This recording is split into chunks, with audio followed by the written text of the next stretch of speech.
And here we are, episode number 72, our season 1 finale. Let's get right into it. Today is going to be a celebration of the SANDDAO podcast. And it's going to be a review of all 71 episodes. No worries though, it's probably not going to take near as long as last episode did. Last episode, we did a review of the Sandbox DAO podcast. Dang it, not podcast. Sandbox DAO itself. We went through the timeline, the structure, and then all 39 sips. That ended up taking lot longer than I thought. I thought it was only going to take an hour, but it ended up taking 3.5 hours. I don't think this one's going to take near that long, but we'll see. Okay. As always, I do not represent the Sandbox Game or the Sandbox Foundation. I am not your legal or financial advisor. Nothing I say is to be taken as financial or legal advice. If I say the word SIP, I mean Sandbox Improvement Proposal. If I say the word DAO, I mean Decentralized Autonomous Organization. And if I say SandFam, I'm referring to the Sandbox community, those who participate in the people, product, and purpose of the Sandbox ecosystem. That ecosystem looks a little bit like this, where in the people section, we have everything from the gamers to the Sandbox team. The product, we have everything from the game client to the DAO itself, and the purpose is everything described in the original white paper from 2020 and expounded upon by the co-founders of the Sandbox and some senior leadership. That makes the ecosystem go round and round every day. Today, I guess, isn't really about the DAO itself. That was last episode. Today is going to be about this one right here.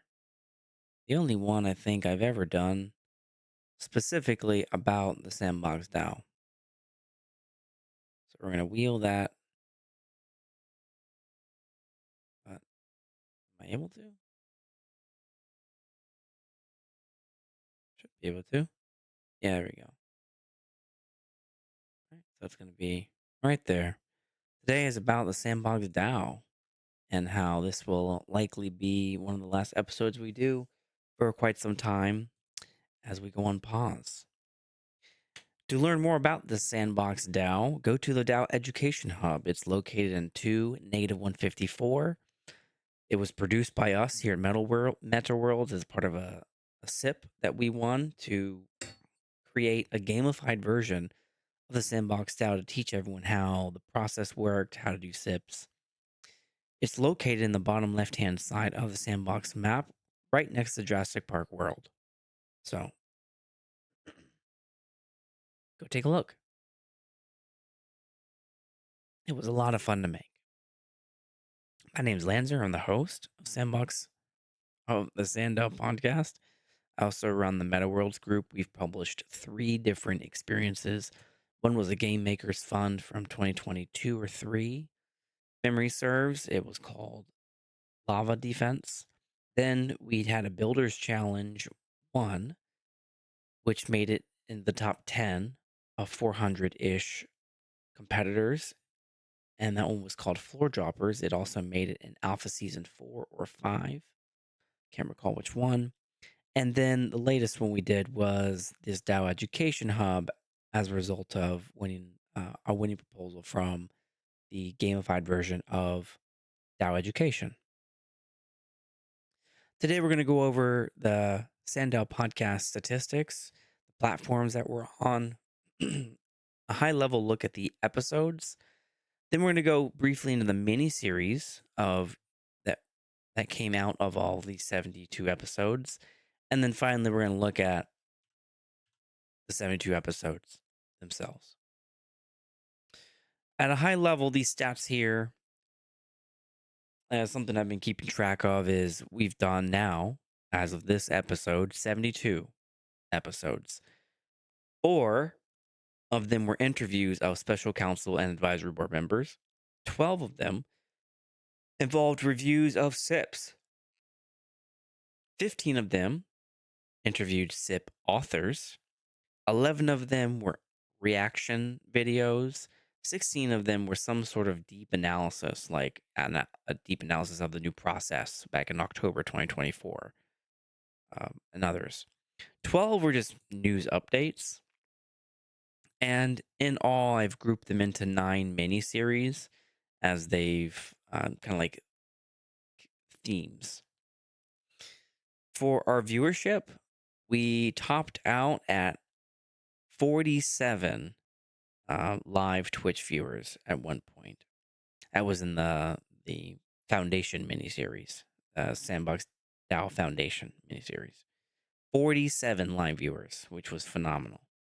And I think the one down from that was 30, and then we had a few 20s.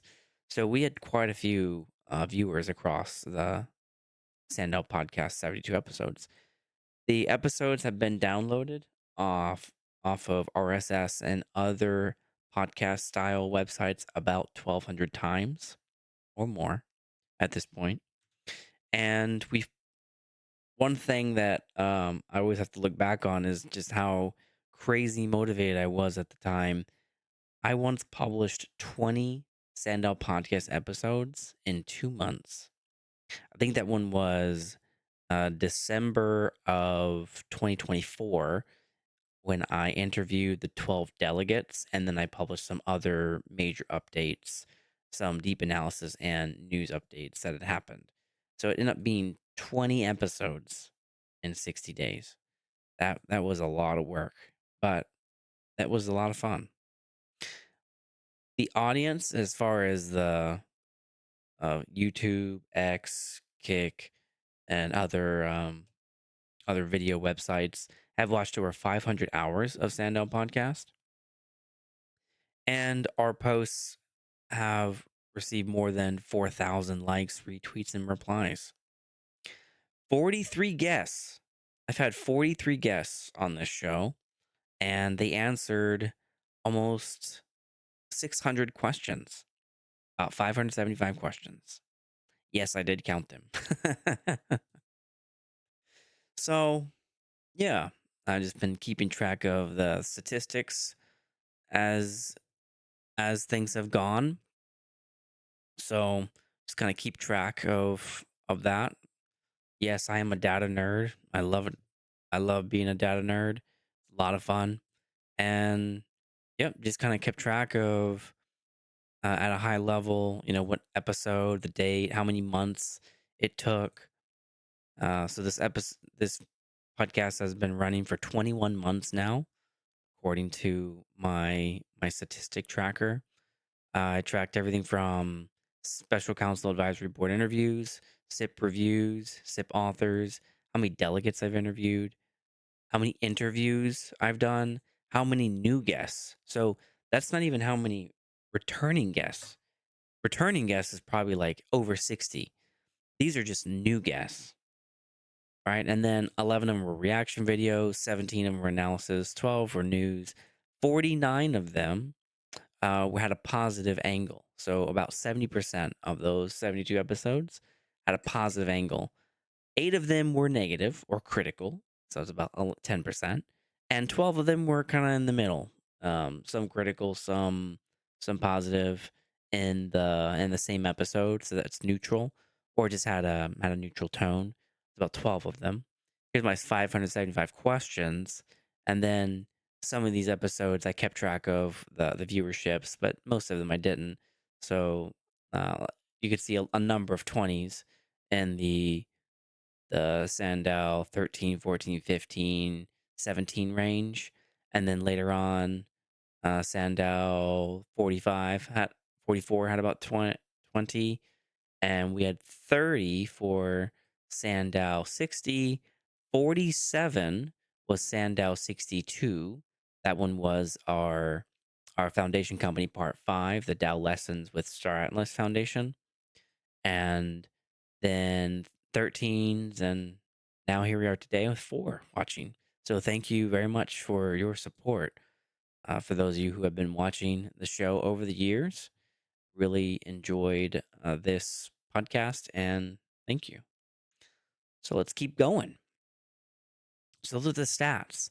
In the platforms themselves, we're in 14 different platforms, right? Am I counting that? 1, 2, 3, 4, 5, 6, 7, 8, 9, 10, 12, 13, 14 platforms. Right. So the biggest one you're watching on right now is Twitch. Then the X account, live on X as well, and live on YouTube, and also live on Kick. But also, SANDDAO Podcast has been on, is on Spotify here, and then RSS. All right, Apple Podcasts. We're also on Apple Podcast. Amazon Music. We're on Amazon Music here. All right, iHeartRadio, Pandora, TuneIn, Podcast Index, Deezer, Listen Notes. We're on a lot of others as well. So, and that's mostly just through the thing that I have it through. It was able to RSS is able to distribute across many different platforms, and so we're available in many different places. All right, so here's the road to DAO. I covered this in the last episode, episode 71. Go take a look at that because that I cover in depth. I'll be using it here today just as a reference point because some of the episodes that you'll see they closely align with this timeline here. So here's our episodes at a high level. We started in June 16th, 2024, where we did community reactions, and we started moving into SIPs here, episode 2, 3. 4 was more another panel discussion, whereas episode 1 with Andy Ritchie and Hoddle Hill. Episode 4 was Crafter and Joseph, also known as the Vision X. And then we start going really into SIP reviews and some key interviews with well-known voices in the community like Mocha CN and Bulls on the Block, Anthony and Crypto Sheep. Then episode 8, we were able to interview the co-founder and then COO, Chief Operating Officer, Sebastian Bourget, who is now global brand ambassador after the company restructuring happened last year. Then we did some more SIP reviews, interviewed advisory board member Dr. Loretta Chen. I love that one. That was a lot of fun. She's awesome. And then we covered some more SIPs, SIP 10, SIP 11, Sandbox Academy, did Magic Palette follow ups, just kind of check in on that SIP with Pepe. That was a lot of fun seeing that demo and how all that was coming together.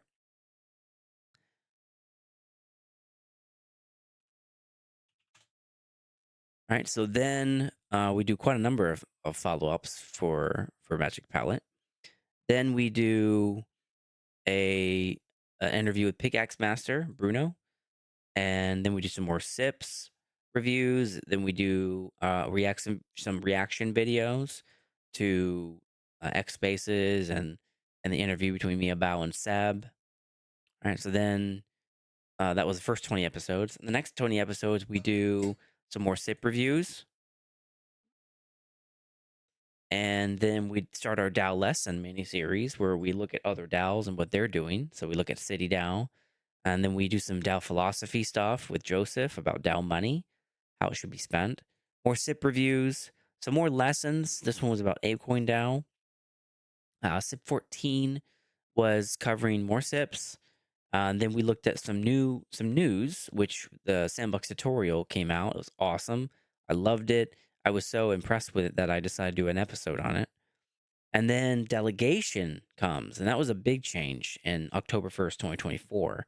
It was episode 28. Then we do some more DAO lessons where we look at DAO identity with Win Airdrop, who I met during the Forbes Legacy Pass days. Forbes Legacy Pass has since been rescinded, so they stopped that program. But Forbes was in Web3 for a time. Well, it was cool. I liked it for what it was. Then we interviewed Touche, who was is a really, really well known studio and studio president, CEO, with Fun Guy Studios, and he runs the Fun Guy family. They put out some really, really well known experiences in the sandbox. So we kind of talked about his exit from full time sandbox making.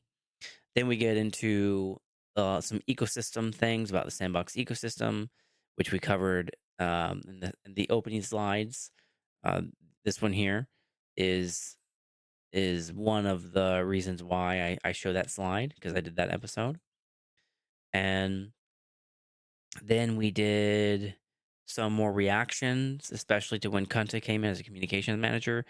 Looked at the DAO article on Medium that changed the rules from what started out in May to now to October 2024.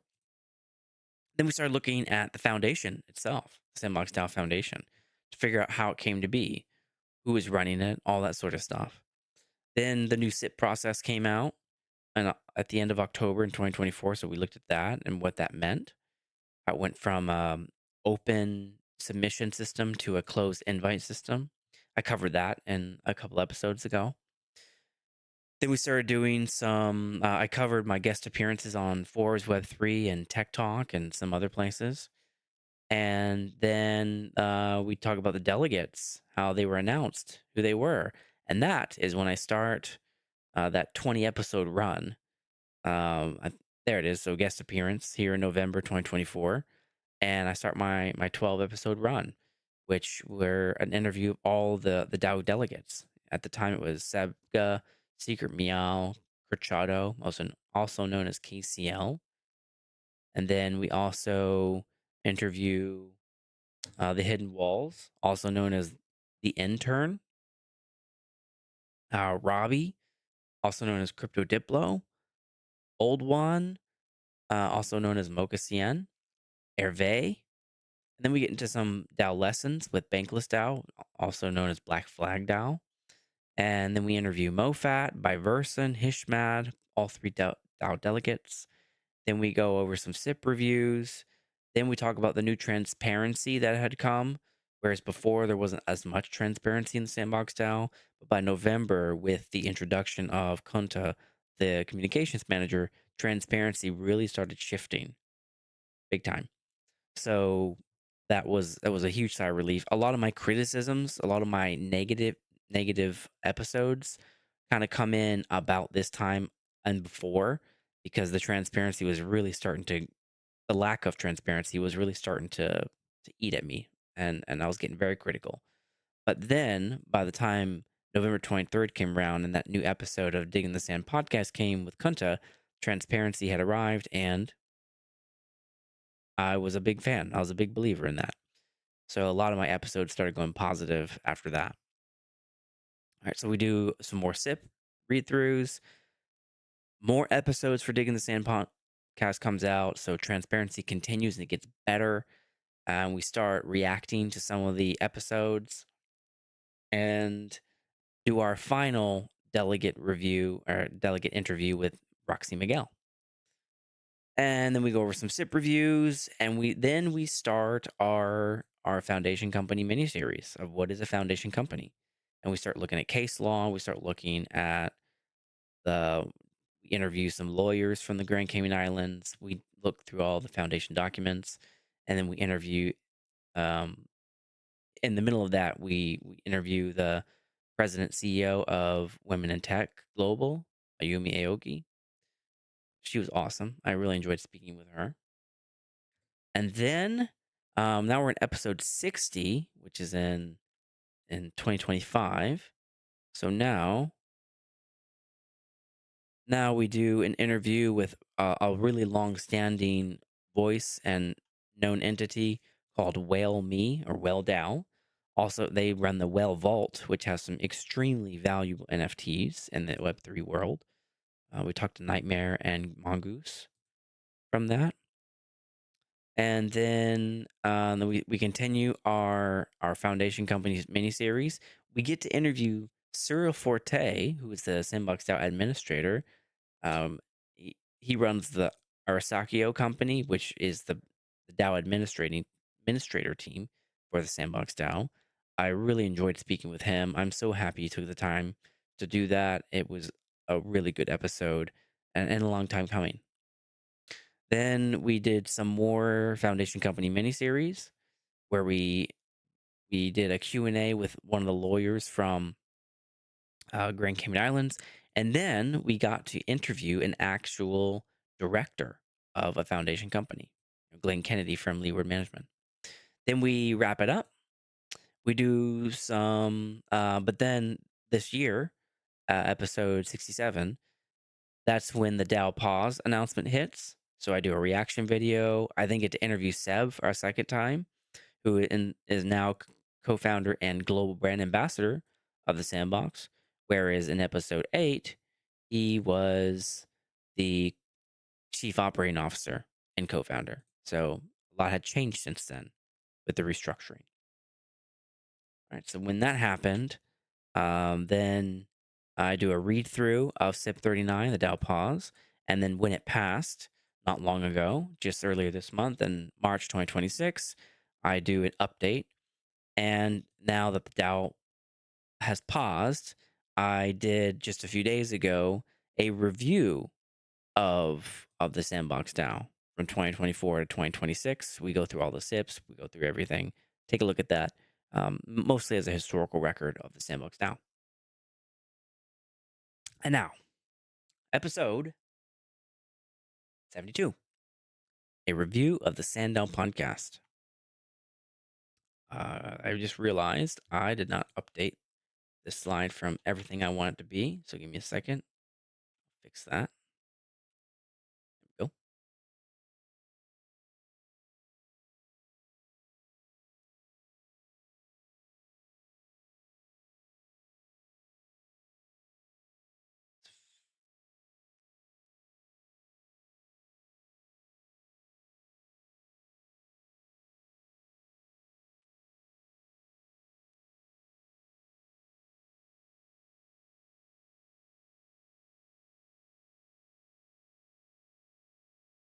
There we go.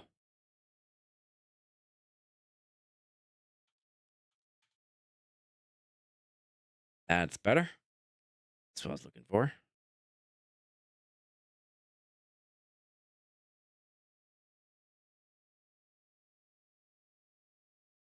So that was episode 71. And now episode 72 here on March 27th, not 28th.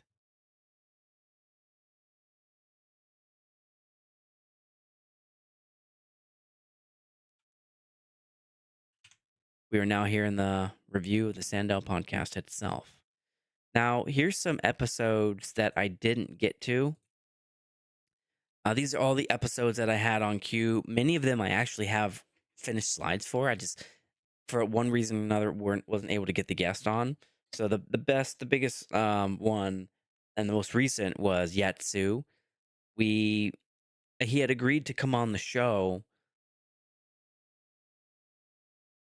Or was it after I saw the Cointelegraph interview when the restructuring happened, and I invited him onto the show.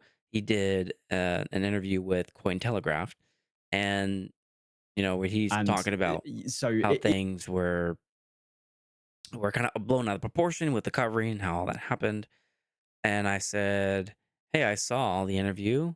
Would you like to come on Sandbox DAO's homegrown podcast and SANDDAO?" And he said, "Yeah, would be fun." So then I sent him a DM, and we go back and forth talking about it. But for one reason or another, it just wasn't able to happen. The schedules just didn't align, and they had to keep rescheduling. I think probably 6 or 7 times. He had a very busy schedule, understandably. And then eventually, when the restructuring kind of took hold, and we finally got in a couple of an actual locked in date, he had to reschedule at the very last second. And come to find out, that's probably because of the DAO pause when they said that more information would come out. All right, so as a result of that, I, you know, here it was November of last year. We were due to go live, and then um then I got the bad news that at the last minute he had to reschedule. So that was a bummer. But but what I did instead was I made all the slides available here in this X post. So I went over all the things that I was going to go over with him had I have been able to interview him, and I was really looking forward to it. They had just announced the reverse merger on the Nasdaq, so big congratulations to them. And then we were going to go into his background, how he grew up in Vienna and East Germany, from a musician family, and now he lives in Hong Kong, and all of the success that he's had. Then we're going to go over his special counsel things and his involvement in the DAO, and at the time before they announced that no elections will be had, I was going to ask him if he was going to run for re-election. Then we were going to go over Mocha Network, all the things that Mochaverse has done and was using the light paper, Mocha token. I myself am Mocha fam. I have a number of Mochas, so we were just going to go over that at a high level. And then we were going to delve into DAOs themselves. From his TED talk, he talked a lot about DAOs, and it was a great TED talk to watch. Hear the dream of digital ownership powered by the metaverse. He did this back in 2023. So on TED, not even a TEDx, it was a legit TED episode.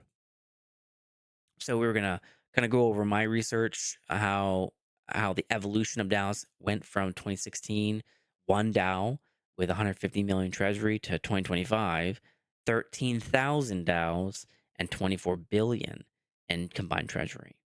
So yeah, even with the bear market going on, DAOs were still going pretty strong. Then we were going to talk about some interesting things that I watched while watching more than 20 hours of interviews of his. The fireside chat with Wolfgang, his token podcast episode with Anna Solana, and being on the advisory board of BAFTA. Some other things that I'd saw and other podcasts that he did and other interviews. And then if there was time, we would talk about the realignment and that restructuring that happened when the story first broke in August of 2025 by the big whale, and it was quickly seized upon by others in the space. How subsequent Sandbox statements came out, Arthur Madrid came out, Robbie Young came out, the new CEO, Robbie Young. So there was there was a lot to it. And then, yeah, at the end of that, we would conclude. Thank him for his time. All right, and then they just finished the mini series at the time. Yeah, it was gonna be a good episode. I was really looking forward to it, but I don't think it was meant to be. But in the future, I would certainly do it. So yeah, that was special council member episode that I was gonna do. I had reached out to every advisory board member: Anthony Chow, Ina Moja, Mateus Vivian, Samuel Choi, Zeph Chow. I did not get a response from, I think, any of them, but I reached out to at each of them at least twice. And then I reached out to all the special council members, and I did get a hold of Frederic Montagnon's staff, who declined an interview.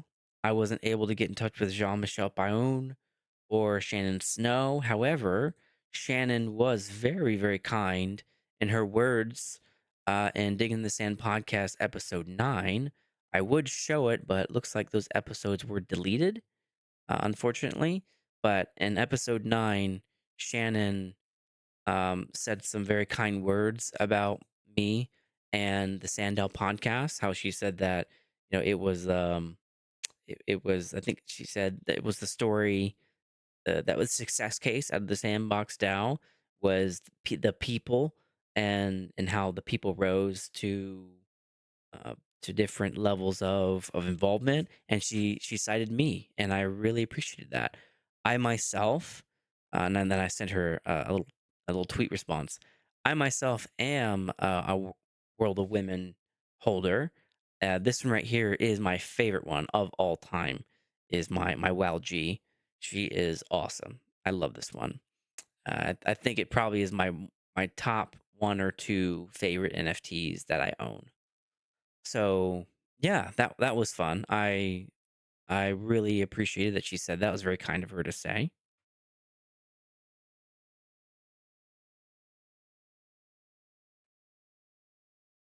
And then here on the right-hand side, I was gonna interview Arthur Madrid. I wasn't able to, ended up, Seb was the one who ended up interviewing. The accidental sniping of a fellow 8 when you broke a Guinness World Record, my Guinness World Record. And I went over that a couple times already. I don't think I need to do it again, but, back when, for PlanetSide 2, most players in an online FPS battle, we had held it for 10 years. PlanetSide 2 did, but then other side broke it about this time last year with 2,000 players. So we had broken it with 1,200. They broke it with almost 1,000 more than that. So congrats to them. And again, that was a cool thing. But the timing was just it was bad optics when I had posted in the forums that I um, as a resume item to help another fellow ape break his Guinness World Record, and then suddenly a month later, um, so that was a little bit frustrating. I don't think I tried very hard to also interview Mo, the 12th delegate, but I wasn't able to. Mo is the from Animoca Brands, right? So Mo is Izildin Muhammad, head of Animoca Labs. So also, was going to go over a deep dive into the Sandbox ecosystem and the DAO itself. I was really looking forward to that one, but just won't have the time to do it. We're going to do more DAO lessons. At the time, the governance working group on ApeCoin DAO, that was a high interest to me, being an ApeCoin DAO myself, and also an autopsy of it after it ended. sh- there was kind of like a hostile takeover, and a lot of rules were broken in order to end it. Different than the Sandbox DAO, where the Sandbox did follow the rules to end the DAO. So I can't fault that for happening that way. But Yuga Labs did not. They definitely cut some corners to end the DAO with the AIPs. And then we're gonna do some more DAO lessons with DAO Times with Clement, but that one was a misfire. He apparently had resigned some time ago, and then I don't know, just didn't update like his profile page, and I thought he was still working there, and that's just a misfire. But we're gonna DAO Times is a pretty cool website, a news article place dedicated to DAOs themselves. All right, so I do read these from time to time. It's pretty cool. I'm a big fan of DAO Times. They have covered Sandbox a number of times. Oh, they recently covered one a couple months ago about corners. Oh, yeah, cool. And then Robbie Young. I was going to interview Robbie Young. I wasn't able to link up with him. I did send some messages out, but I didn't hear back. Then I was going to go into SandFam, like who we are, who do we think we are. Back when United Green Halls and Mochaverse Hall was running, with G as Us. Tried pretty hard to get him on the podcast, but that didn't work out. Then I was going to go over, overall DAO strategy, like how to run a DAO. Interview Megan from New Campus, but schedules isn't in the line there. And then SandFam and the business of a studio. I was going to go over how studios like MetaWorlds, like the one I run, just wasn't profitable. We weren't able to be self-sustaining because the market just wasn't there for NFT sales or building experiences. And that was one of the things we went over in episode Where's Touche? Touche. Episode 30, when we talked to Touche,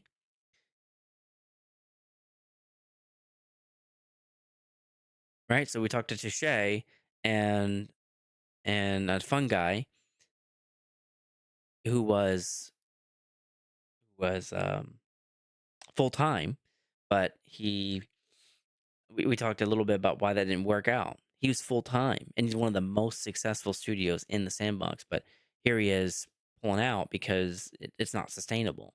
So I was gonna do an episode on that myself because as a studio, a Meta World Studio, we saw firsthand. I saw firsthand how I wasn't able to sustain Meta World Studio, even though I'd won a Game Makers Fund grant, and even though I won top 10 and Builders Challenge, and even though I won an RFP from the DAO.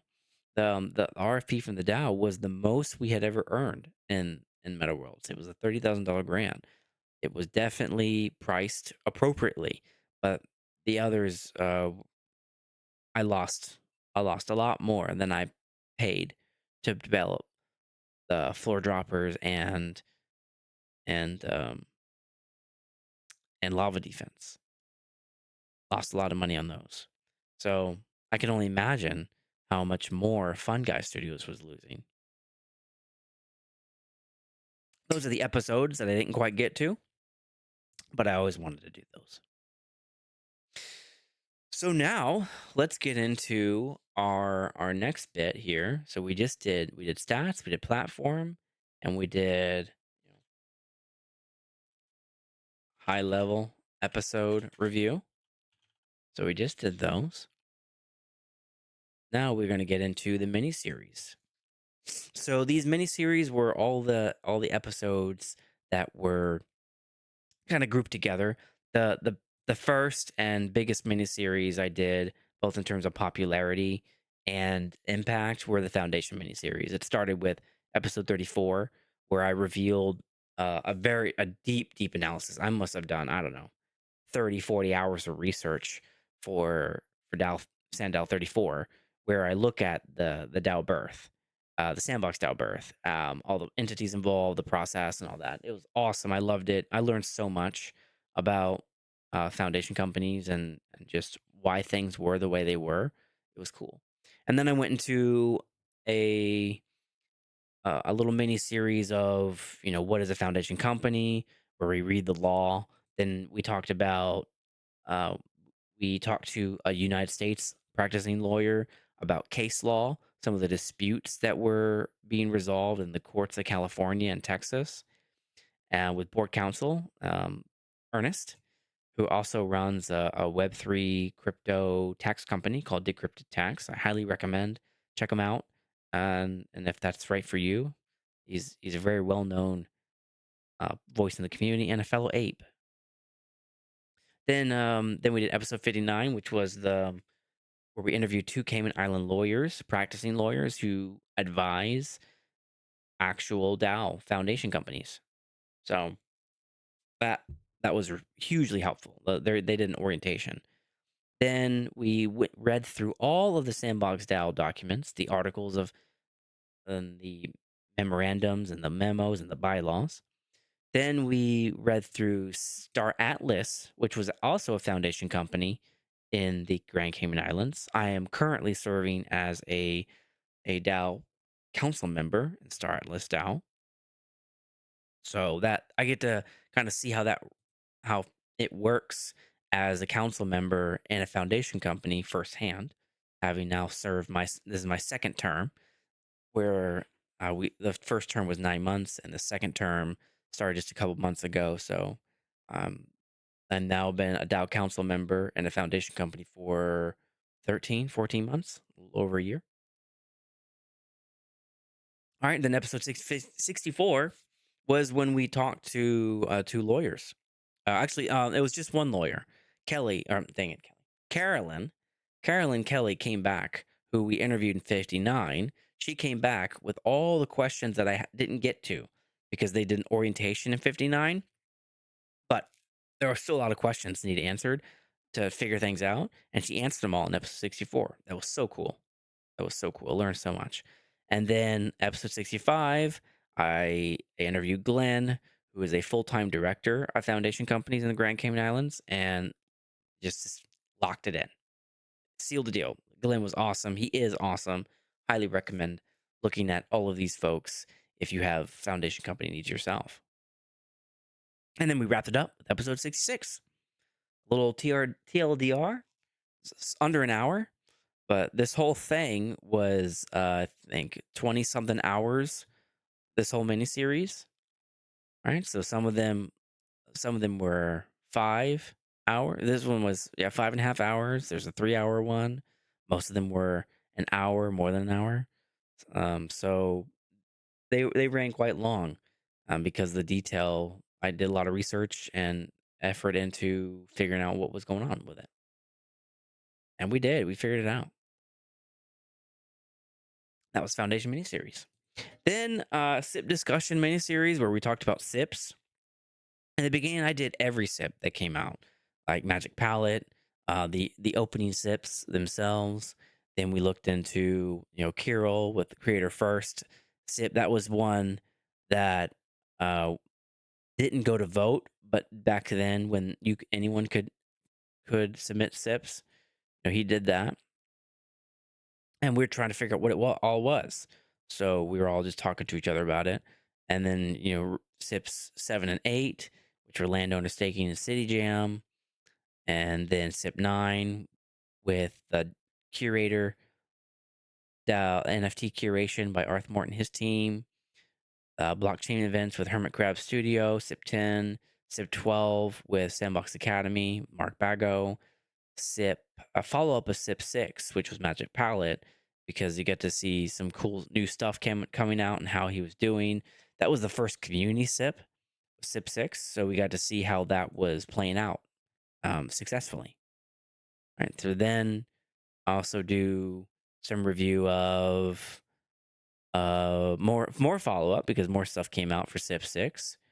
Then SIP 11 was the ambassador program, a highly controversial SIP because the Sandbox Foundation company, I'm sorry, the Sandbox Game company decided to take ownership of that, and they just kind of they ended up voting for that proposal when they said they wouldn't be using their $27 million vote. I covered that last episode 71, and prior. Then I do SIP 13, NFT crafting and drops with Crypto Diplo. SIP 15, which was metaverse and disability hiring with Metafutura, an Italian company and studios. SIP 14 was one of mine, window sizing and resolution options. And SIP 12 was a follow up of the Sandbox Academy. There was a little bit of controversy with that. It ended up getting it resolved, and I applaud the DAO admin team how they handled that. And then SIP 16 was the in-game inventory filter, also one of mine. And then the last one I did was SIP 18, which was also one of mine, the SANDDAO podcast funding it, and how it narrowly was no voted with a last minute whale vote.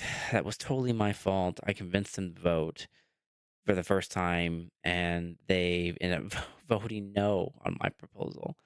So, and I would have gotten yes vote had it not been that for that. So that's a bummer.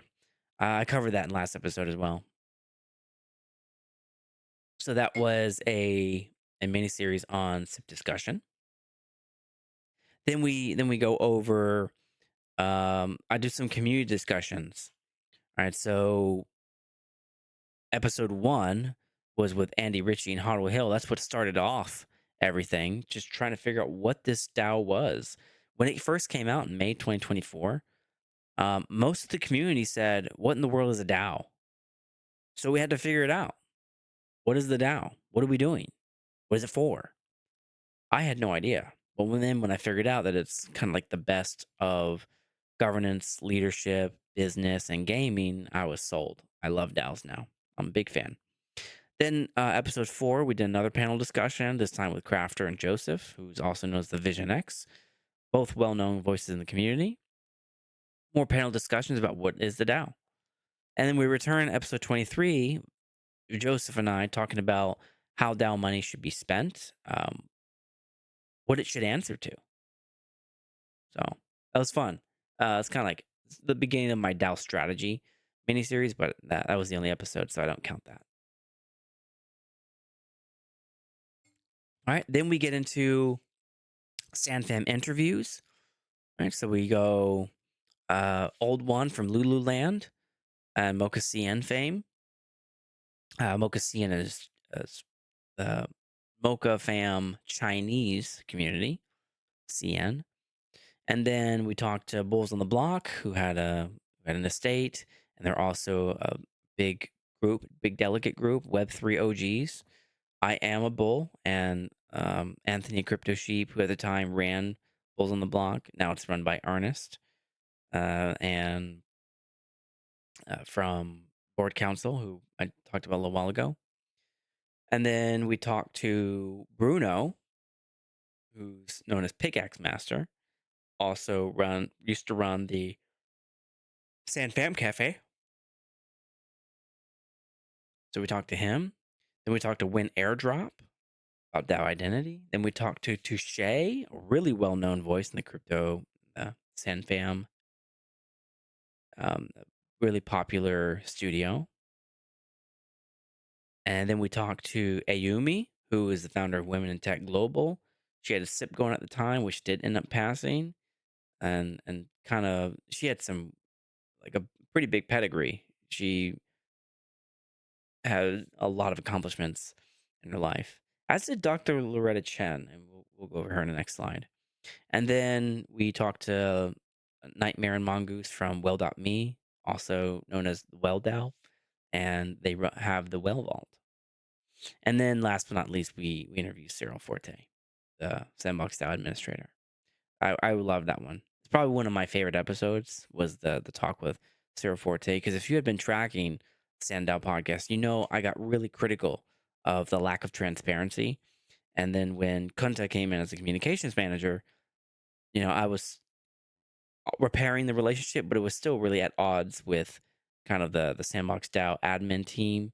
And then when that transparency started coming back, my criticisms were addressed, and I was able to kind of put all that aside and just be a good support of SandFam, and eventually was able to bring on the Sandbox DAO administrator. And we had a wonderful discussion. I had a lot of fun talking to Cyril. Then we do a mini series on special counsel and advisory board, the two governing bodies in the Sandbox DAO. We first kick it off with Sebastian Bourget, who at the time was the chief operating officer and was a co-founder of the Sandbox with Arthur Madid. Then we interviewed Dr. Loretta Chen, a very, very well um, accomplished, well accomplished person. She was so much fun to talk to. I really enjoyed uh, learning about and speaking with Dr. Chen, Loretta, and we talked a bit about the advisory board. Then I had Mia Bao, who's also advisory board. She runs the Beep Crypto, which is a Web3 marketing company, and also DAObase.ai, which is a AI statistics company. And then Seb returns, episode 68 for part two. Now he's the global brand ambassador of the Sandbox instead of the COO, but he's still the co-founder. And then we talk a bit about the DAO pause and that sort of stuff. That just happened last month.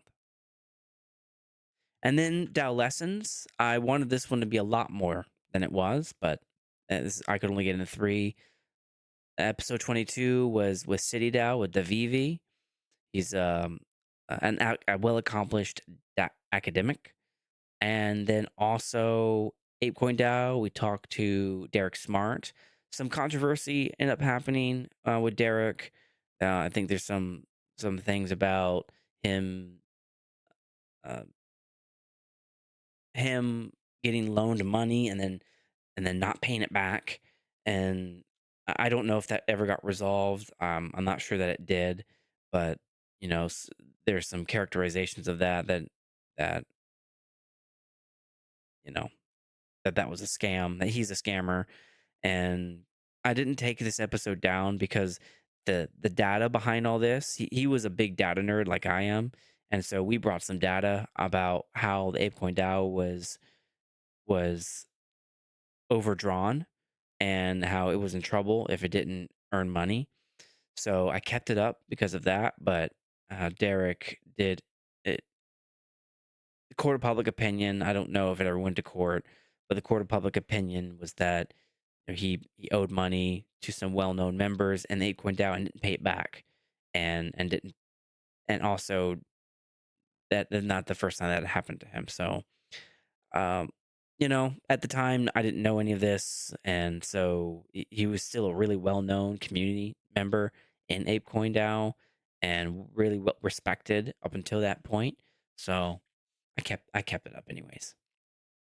And then episode 45 is Zephi, Rowan, and TrueCat from Bankless DAO, now called Black Flag DAO because of the kind of controversy that happened with Bankless DAO and how they requested something of another DAO, and then it went really south, and Bankless DAO was called all sorts of things, and from in my estimation, very unfairly, and it just that community that they were involved in reacted poorly to something, and that kind of caused the Bankless group to to go into discussions with Bankless DAO, and they end up changing their name to Black Flag DAO. So that was the DAO Lessons miniseries. Only got 3 in. I want to do way more though. And then we did our delegate interview. So we interviewed as many of the delegates as we could, starting with Sebga, then Secret Meow, then Kerchado, also known as KCL, the Hidden Walls, also known as the Intern or 1010, and Dow. So on, if you go to the Dow forums, you'll see a person called Dow. That's the Intern, also known as the Hidden Walls. Then we interview Robbie, who is Crypto Diplo, well-known community member. And then we talked to Old One, who we had already interviewed when we talked about Moko Cien and Lululand earlier in episodes. And then we talked to Hervé, who is a former special council member of the ApeCoin DAO. And he also was the first person to bid $1 million on an NFT. That was the Beeples, like every day a crypto, something like that. Um, yeah, really well known piece of art. Then Mofat, from South Korea, the Korea SandFam. Then by Versinart, then Hishmad, then Roxy Miguel. That was our delegate interview series. Then I did a bunch of reactions to different things that were happening, that was happening. And so I reacted to the AMA between Mia Bao and Seb Bourget. I reacted to the Sandbox marketing team's X Space, how it was kind of a one way street, public PR type thing, not really a discussion for one of the SIPs that they were asking money for.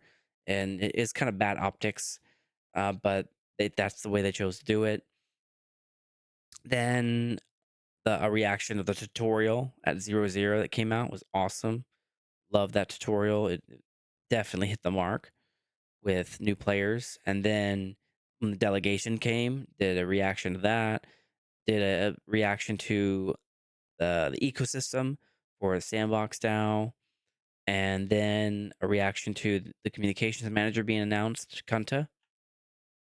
That was a big watershed moment in the actual Sandbox DAO. He changed a lot of things for the better, and really paved the way to repairing trust with the community. If you're watching, Kunta, thank you for that. And then we did a reaction to the DAO article that came on Medium that changed the rules for SIPs from an open submission system to a closed invite system. That happened in October 2024. Then we talk about the new SIP process itself, we kind of do a deep dive into that, what the process used to be, what it is now, and then we go through all the new rules that were instituted for new SIPs. That was a big change. Then we talk about Forbes and Tech Talk. I talk about that, my appearances on that show and the different things that that I learned from that. Then the 12 delegates were announced, so I go over each of the delegates before I interview them. The one that slide I just went over. Then when transparency really starts coming out because of Digging the Sand podcast episode 1 by Kunta, that changed my opinion from at that point really critical of the lack of transparency to now transparency. We get to hear reactions and thoughts by the DAO admin team and what's going through the mind. A lot of stuff happens to where the community's informed, and I applaud Kunta and the DAO admin team for that. And then it continues with more episodes. And I think episode 2 is the one where Cyril kind of explains his thought process and how the big May 2024 splash of here's the Sandbox DAO, here's the stuff to vote on, and then here's the celebrity roster of special council members like Yatsu, Frédéric Montignon, Jean-Michel Paun, all of them, and how that was meant to like draw attention to the DAO, which it did, but not always for a good reason because of the controversy that had happened where the community felt left out of the whole decision making thing, and it was more of like a publicity stunt versus a real DAO thing. So the transparency that was increased in the building of the bridges by Kunta really turned that around by episode 52, which was December 2024. Then episode 53 was a reaction to episodes 3 and 4 and more transparency coming out. And episode 1 I think was the one where he being Kunta did a big um what am I trying to say? Did a really big community-wide poll and survey, and he went over all the survey results, which was awesome. As a data nerd, I loved that, getting to see what the community really thought and validating. It felt very validating, seeing how much the community really kind of agreed on its feelings about things. All right, then we start the DAO Pause miniseries, which is the last miniseries I just concluded. SANDDAO 67, which was February of this year in 2026. We did a reaction to the announcement of SIP 39, which is the DAO pause. Then we have Seb on a second time to talk about DAO pause and his experience as global brand ambassador and just general thoughts about what was happening. Then we actually read through SIP 39. So I guess if I really thought about it, that would actually belong in the SIP discussion miniseries. However, it I'll consider it part of the DAO pause miniseries for now. And then we did an update of SIP 39 when it closed and was voted in favor of, mostly because of some kind of underhandedness that happened with the voting particulars of taking votes away from the community delegates and the Sandbox Game Company wallet using them instead. That was kind of bad optics. They really shouldn't have done that. Just kind of definitely made it not a community vote because it would have failed otherwise. With the community would have voted no, don't close the DAO and don't pause it, and it would have continued on. But the way they did it, they made sure that it was a yes vote. So unfortunate. It was disappointing to see, but that's what happened. And now the DAO's going to close in 3 days at the end of this month in March 2026. Now, then I closed off the mini-series with episode 71, which I just did a couple days ago. A review of the Sandbox DAO itself, the structure, the sips. That was about 3.5 hours. I really didn't expect it to be that long, but it took that long to get through everything. And that was my last mini series. So we'll just briefly go through some of the videos in in our YouTube here, and then we'll be done. Getting pretty close to finishing. So I already went over all of these episodes themselves. Just now, all the episodes and the miniseries, but we're just gonna quickly browse through some of them, and maybe there'll be some more comments, and then that'll be that. Howdy, everyone.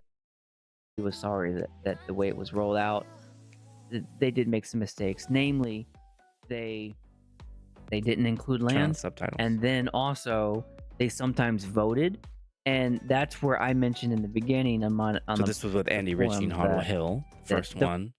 Then the next one was with Pepe. That was this other lava Sandrush. looking block with like lines through it, and then boom. Then the next one was Kirill.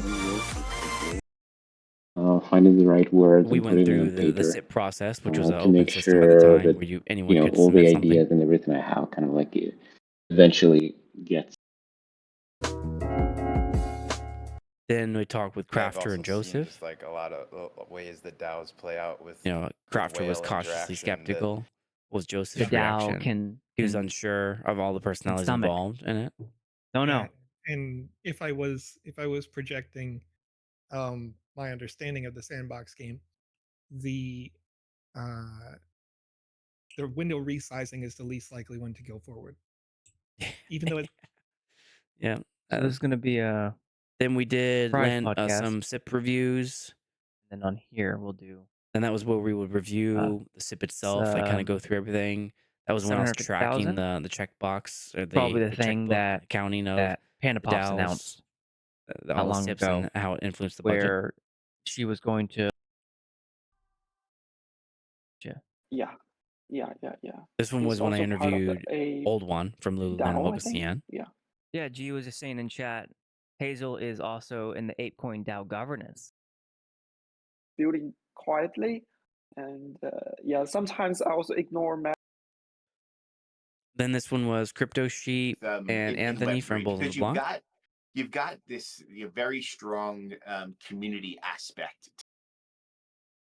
Then we interviewed Seb, who the decision. So we are not taking the decision. I think Seb, I heard a few people talk about how he's wearing glasses in this one, and it wasn't because he thinks he's cool. It was because he just had eye surgery from getting hit in the eye from something. So it was like a real world injury, and so he had those glasses on to kind of shield his eye and also probably shield us from it. It looked really really gruesome. Tells you I need $1 million to run a presence at a conference, we will tell you no, this doesn't make sense. We've seen it before. With a budget less than 10K, you can do something great. So then we talk with Arthmort about the DAO curation. It's important to do a collection within a DAO, the collection that was being bestowed upon the Sandbox DAO from often are using Jean-Michel Payoun and Seb. Communication, but for the support also to small creators. Then we talked to Dr. Loretta Chen. She runs the Smobler but it is important group. for us to. I so enjoyed talking with her. That in itself She was is so really cool. Powerful. The ability to bring people together and the ability to, because I've always said that, because I've always had the ability to, or to have the fortune, the good fortune and a privilege to be put in a director position, whether it's an artistic director, a creative director, a founder. M/other from the. So I think a lot of us have very core strengths, but we don't just have to represent that. Because I also think that we are all such diverse individuals with, multiple roles and intersectionalities and strengths. And so the next one was the blockchain events with Hermit Crab Studio. Okay, got it. Again, so this year, and this is Mateus Vivian, his studio. It'll be all about the sandbox. Yes. It Okay. was with Chip, All right. Yes. the business What's manager. I'm here to Yep, get Chips. your answers that He you're was cool. looking for. I really enjoyed Chips. I think he was People, awesome. ready to explain And so we in went through the Portuguese SIP how this works process, what their area, experience was of it. just because they know something that no one else does. Got it. Got it. Okay. And so, and this, your goal this year would be to bring attention to the Sandbox And the DAO. game and the DAO. Okay. Yeah. Okay. All right, and then Sandbox Academy in the Philippines with Mark that's, Bago. I think that's probably a He's a safe great assumption to personality. make. Just by looking at the responses of your SIP so far, it's been very positive. Then we did a follow-up demo with Pepe And, about Magic Palette, how it I actually will works. just start here. It was full. It was really So, Maybe cool. we make like the We surrounding did it from edges scratch. I built it there with them. No, Magic Voxel almost never crashes. We did like a block out. Just to be sure. Then we did finish the block out. Shots that are in the Here. And then But we you did see import it's loaded to Magic Yeah, I Palette. see It that. loads in chunks. That's fine. Then we did another one. Then I interviewed Mia Bao, who is an advisory board member. I mean, like Whale Shark is definitely the NFT mentor for me. So when I first when we first got started with Big Crypto, we are really like into NFT industry and like metaverse gaming, crypto art, etc. And the Whale Shark is one of the first person that we interview in the NFT space, and he just liked the talk with us in Asia market, and he just asked us if you guys want to like get participate in the whale community, want to like be a part of it, and I said yes, we want to get a part of it. So Yeah. Then we did a part 2 follow up with Magic Palette. So the towers are separated. We actually apply some more the demo NFT on the capabilities marketplace and kind of show what else it can do. So go down. No, not that customization. one. Not that one. Go back one. All right. The aspect of it. It was so much fun. I really enjoyed this one. You kind of got to see the power of Magic Palette. Very talented. Once you have a more finalized build and having even added some asset and some emissive stuff and all that, because this is also quite a bit challenging in Game Maker. Once you have this dialed in, then you really tweak your light settings to your.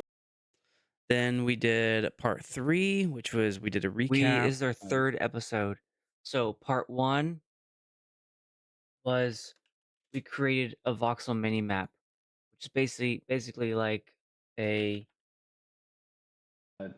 lot of creation. And then we went over part 2. We recapped Awesome, what we great. did there, It's and already a solution, but not Magic Palette. then in we the talked a past, bit of about the course. SIP We also itself did, and that process. But because also you create And then this is the interview with Bruno, other players, you create also known as friendships, Pickaxe Master. and then it Pickaxe becomes Master. also a second reason to come here and play. So for at a 1% chance to get a rare drop, you go to a client page, it's there. It can be in the world. Yeah, I'm with you on that. And so I have a professional background. They were all talking about the creator side of it, especially AU24K. This is podcast number 19. Then I did in a reaction video to the AMA between Mia Bao and Sab. That we are making There are a lot of internally, interesting things that were Sandbox team said will be progressively that had good, profound implications on the handing over DAO to the itself, community to like decide. what And, progressive I decentralization think was and how it it's was all it's not supposed something to for unfold. granted. It's really new, this idea that I can decide as a player, as a creator, as a member of the community. Then SIP 11 was the Sandbox Ambassador Program. We go through that. And does not represent any guarantee. When they answered my question about does this mean TSB would answer, or that the ambassadors answer to the DAO instead of TSB, they said they'll answer to TSB. And I said, what was the reasoning behind not including any tracks for the DAO ambassador? Yeah, I noticed that they didn't have a DAO ambassador track. Why not? Yeah. What? And then there was an AMA by the Sandbox marketing team. So that was Seth And explaining the the kind history of like of the ambassador a program, how it PR started, PR thing. chosen by a central committee within the Sandbox team. Right, then we did the reaction to the new That was good. tutorial, which was so cool. I'm a big So fan. here's of the first thing I noticed. This is one of the reasons why I want to do this podcast. This is thematic already, which is pretty exciting. So WSAD, cool. That's Then we talk about DAO money. paid back to Sandbox Game. Joseph. 254, I think. He should have been educated in the process of the DAO. The crafter should have probably been educated enough to not pitch this in dollars. But Then we talk to Crypto Diplo about his. Oh, I see. His. But it's still, it means that they have the capabilities to do something like that. Some data safe state that they can just port over to the claims page, so that. Then we talk through Now DAO you get to lessons with declare the VV. new value. So you can declare it at $1 again. You know, it doesn't have to keep going up. It's what you think it's worth. Oh, okay. Once you have access to the asset, which in this case is a billboard, and Harbinger's idea was land, you now decide, and you had to pay taxes on it. The taxes came out of your wallet. They were per minute. You could see it on the Web3 count. All right, then we did Metaverse and Disability Hiring SIP with Metafutura. Supportando. E abbiamo diciamo Federico and Enrico. Abbiamo captato diciamo questo interesse nell'ambito del terzo settore, come That one dicevamo. was. E Oh c'è yeah, stato il this was the one where I had an interpreter live Does that interpreting mean that they're going to be available because to I work didn't for speak any Sandbox studio, Italian. or you just want? She was awesome. She did so good. I've heard you mention that a couple times. Signing to people with disabilities, and we want to underline So we the kind of had to. They spoke in This is why Italian, this and project is so then different, and because then this is a the concrete project, it interpreter really interpreted in exists, English. it's not I would abstract, and respond in this English, really and the interpreter again would to help respond to we're Metafutura's team allowing them and Italian. In Italy. to Dang have it. an introduction Italian. to the working sector of That the was world cool. as active That was population, and definitely we cool. all That one hope cost quite a bit of that money these to make projects because I can had to help, hire you know, a people with interpreter, but it was disabilities and well worth also it. the company that we work with. We want these people to work with us. So Exactly, very good. Exactly, that corresponds to 1 month salary. Yes. Riguardo quindi a questo c'è grande delusione. Rispondendo alla domanda. Okay, then we had Derek on. And this DAO was set up for them so that they could bring. We talked all their about the creativity insolvency of and they 8 could Point DAO. build a community around. Then we had window sizing. Vamos indeed. So welcome and back. that was one of mine. This one's going to be SANDDAO podcast number. Whenever that the SIP first itself. One, the SIP concerns about inefficiencies in the current feature through Did a the little first presentation, one, I think, on it too, right? window option. Yep, I did. Resolution options. The only one that has it Oh now man, is the game but so much client, time and effort in and that it's sort of up stuff. to And then and delegation I'm not was sure announced. how familiar. So that was kind of cool. And then we went DAO through delegate. If you select the yes, actual it will ask you, can you application explain what is your form. conflict of interest? And you might, I'm pretty Showed people what the pretty application standard, form looked like. what is a delegation? FAQ Feedback page, should be well researched and code of supported by evidence. conduct, In section a scenario that could have popped up that needed to be fixed and 3, addressed. members that delegate voting power. Then we went over with Win Airdrop. I really from want to I get Love into Domains. We talked how about DAO identity. who are Forbes inside Legacy the Pass is what I ecosystem. met him through. But outside of that ecosystem, there are a lot of platforms that people use, like ENS addresses, for instance. And I'll just stick to mentioning ENS in this case. Then we did Touche. Really see enjoyed this yourself one. in 20 years. What would you like to see in yourself? And in every venue that I explored, it's like I just want to be a better artist, right? Whatever that means, like I just want to be able to paint better or do whatever it is that's creative. I want to do it to the best of my abilities. Same shirt. And the only real way to Why? get there is by practicing that kind of thing. So I asked myself, like, if I had not done game Then intro to Sandbox ecosystem, which is one of my most watched videos. So let's get into the first one. What do I mean when We I went say over. This is when I first originally what I'm introduced the talking about explanation of are all of the types of people who interact with the sandbox. We talked in depth who those Have the people DAO, were. which would be Then we talked about the game product. logic, all your triggers and messages and mechanics. Then we talked about the purpose. So taken from the Sandbox white paper, which was launched And we in went 2020. over some of the videos. The ultimate mission of There's the Anna Sandbox. Solana Where do you from Token Podcast. Become a creator, and later on in that sentence he says, build a virtual world that change the way people play, and this is podcast he was on. This presents us TED Talk with a remarkable with opportunity. Yatsu, activity, the game client, the game maker, and then and the the whole Vox setup. ecosystem. We put it all together, and that's when I came up with what That's I it. brief That's all what the I time wanted now. to go over today. Of all the people, purpose, and products, buying and selling, content creation. Then we reacted to the new DAO communications manager, Kunta. On the, but you're gonna have to slog through a lot of negativity, and you're gonna have to eat it. Here, I think this is gonna dive headfirst into it, and you know what? I'm already giving you claps, Kunta. If you're watching this, I'm already happy to see that you will be engaging this head on. It's gonna hit you. All that avalanche of stuff is gonna hit you, and if you are as, and I believe that you are as courageous and as steadfast in confronting this with us, I have every confidence that we will end up in a positive place. But you're gonna And have to we slog did. through a lot of negativity, and you're There gonna was a have lot to of eat it. because you will be the embodiment of all the frustrations that have been building up.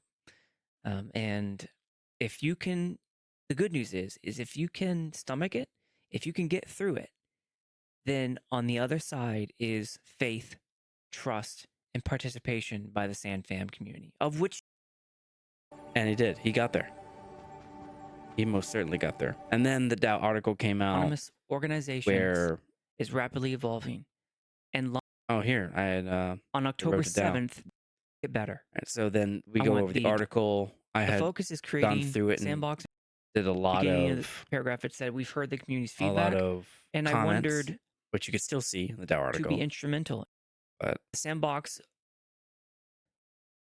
for the game content this category. is where I was really critical. I'm I pretty was sure very that's a critical of reference this. to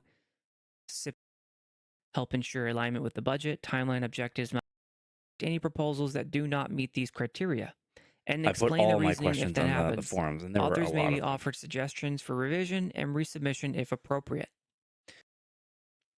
SIP guidelines. Okay.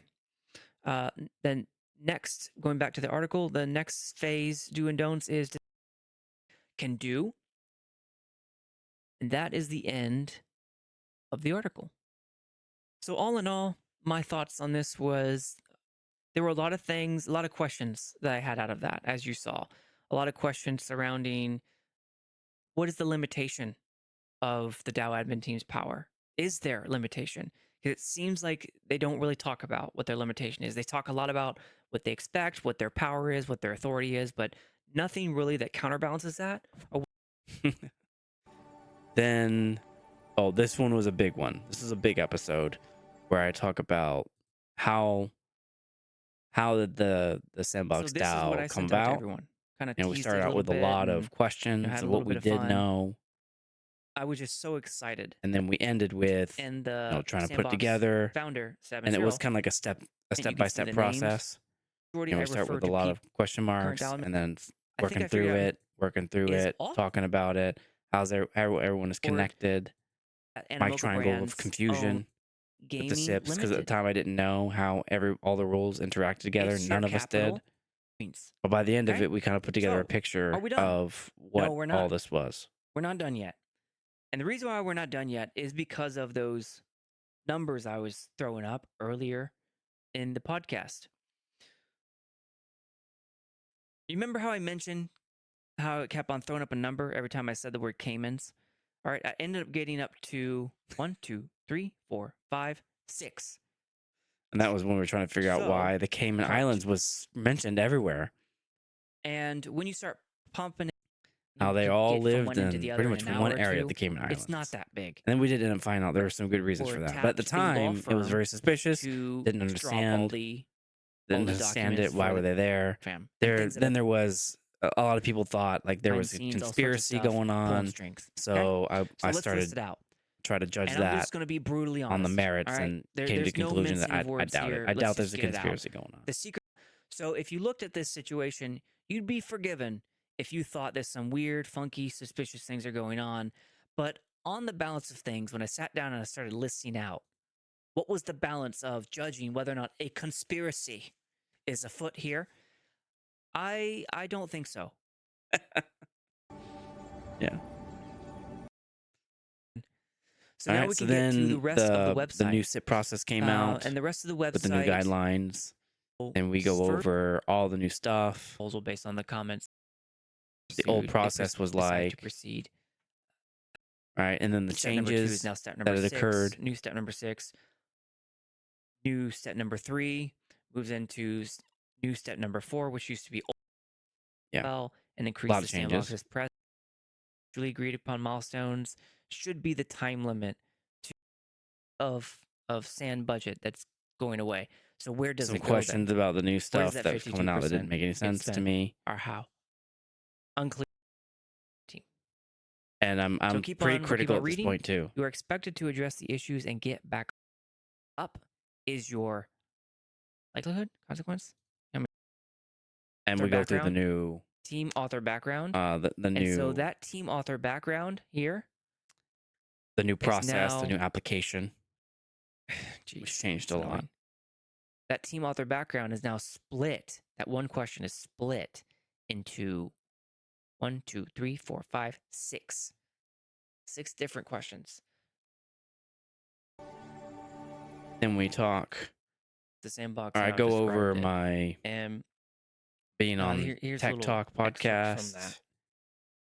Does look like in the and then Early also version of my on production quality previous has since podcasts I upgraded. did. Oh But that's how I man, started Esports out. Professionals You Network. can That was see a kind of long like a time green ago. screen in the background, and then That was like a 15 blackout years ago, scene I in think. front of a window. One of the first Got podcasts I my did. boom mic.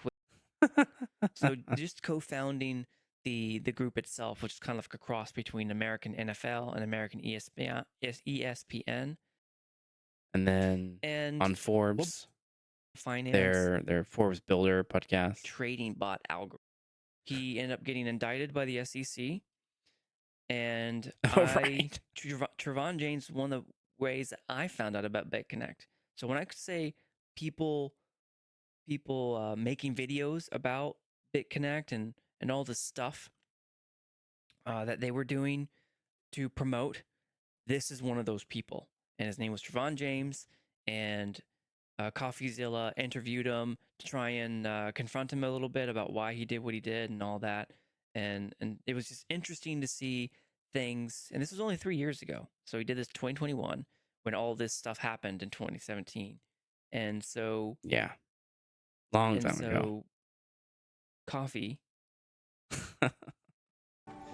Then the 12 delegates were announced. You know, who they were. So the big All right. event. So we went through all of them, their backgrounds. The next delegate is Hervé from the United States. Hervé. Then we did our delegate interviews. Oh, and I needed Valentina back, my interpreter Let's delve into from your when I voting talked to history. Metafutura. We're not going to go like line by line for everything you French. voted for, which, by the way, I noticed. 10 personnes, je vois pas l'intérêt, sincèrement. C'est pas à la DAO de payer ça, je pense. All right. So basically, Metafutura, as far as I understood, just wanted funds to. All right, then we talked to Secret Meow. I think this one was done by Tip number 14 was one of oh mine. yeah, this one was done by text. So I proposed window sizing and resolution options. I It can't was remember if I important to emailed or me Discord or I and tried important to contacted some other Secret creators, Meow, but as you sent can in my see, questions. Meow They being sent me a back some creator, responses. They sent me back responses. Then I talked to involvement Catrado, KCL, also did the in same the thing, did it via SanddaO, text. but mostly and with a long-term horizon. I did the introduction of all 12 delegates. Then I talked to the Hidden Walls, also known as the intern. This one was Hello, an everyone. actual interview. But yeah, looks good. Looks very good. I He can did see quite a number of all of the experiences different himself. Decentraland DAO runs versus the Sandbox DAO runs is with a solid ground with people who across the board in not just the Sandbox ecosystem but in the crypto space they are well known.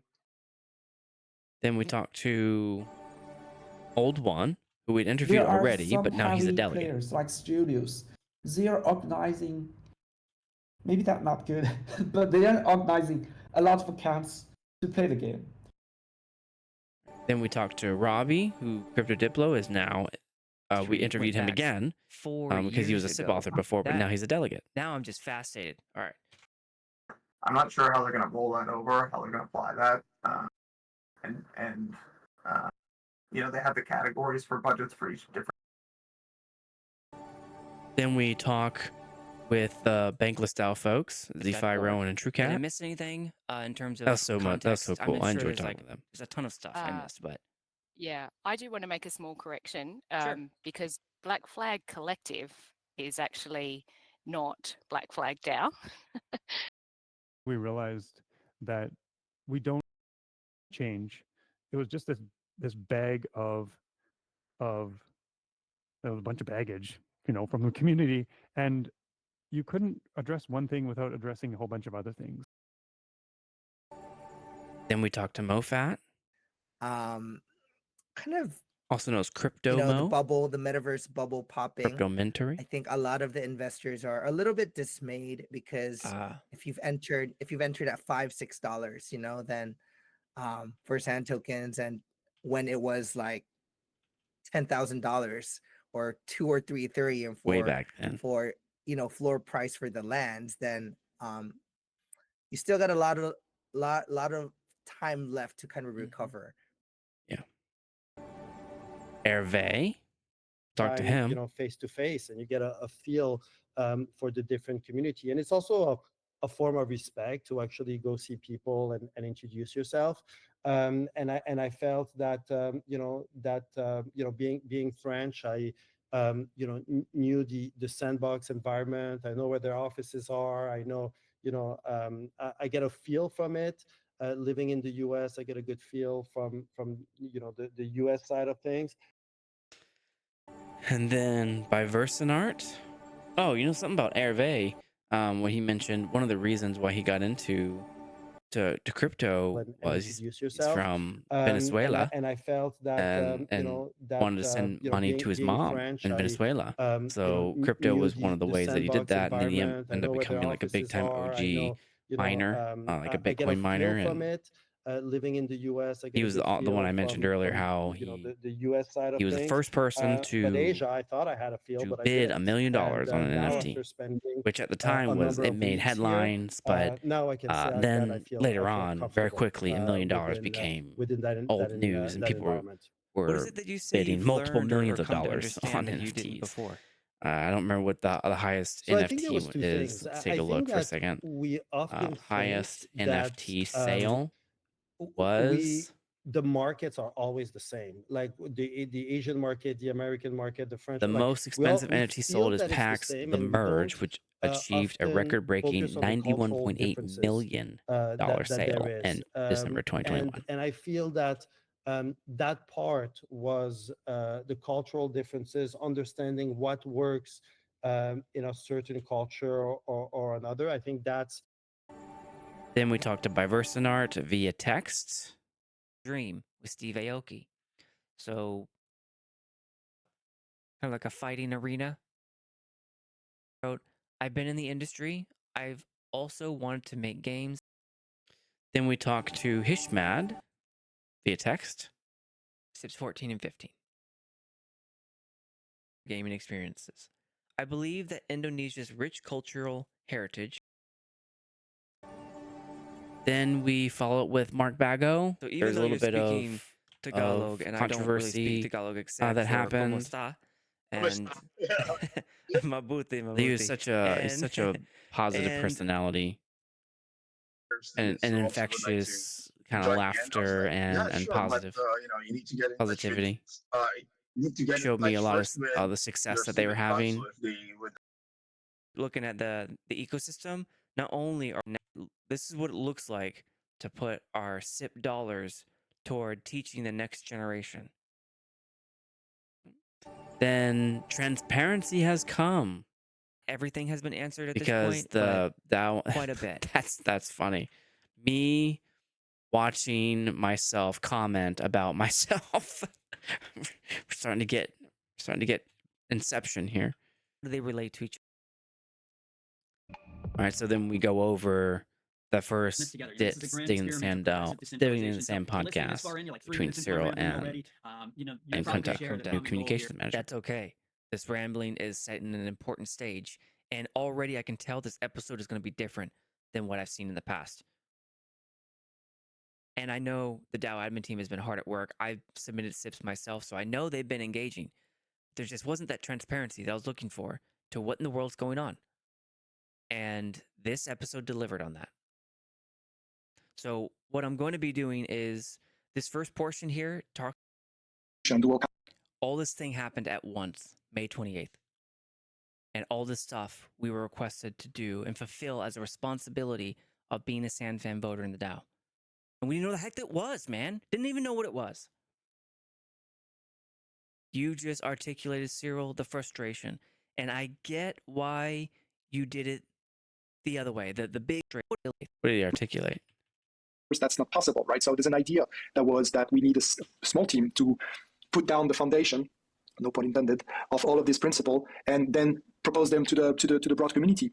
But still, the way that we've announced it, we were in Lisbon, we say it was a whole coordinated event in our mind, right? It was like, we're going to announce it on stage, Seb is going to go on stage. At the same time he goes on stage, the website, it goes live on production, the 3 SIPs are pushed on snapshots, and there's like a tweet or two mentioning this, and an article, I think, on Medium. In our mind, that was like, awesome marketing, rollout plan. Which but then we went over that we already. quickly realized that it didn't give the community enough time to reflect on this DAO and learn what it is, Right. why it exists, what's its objective, and they were already being asked to vote on stuff, select the Right. council.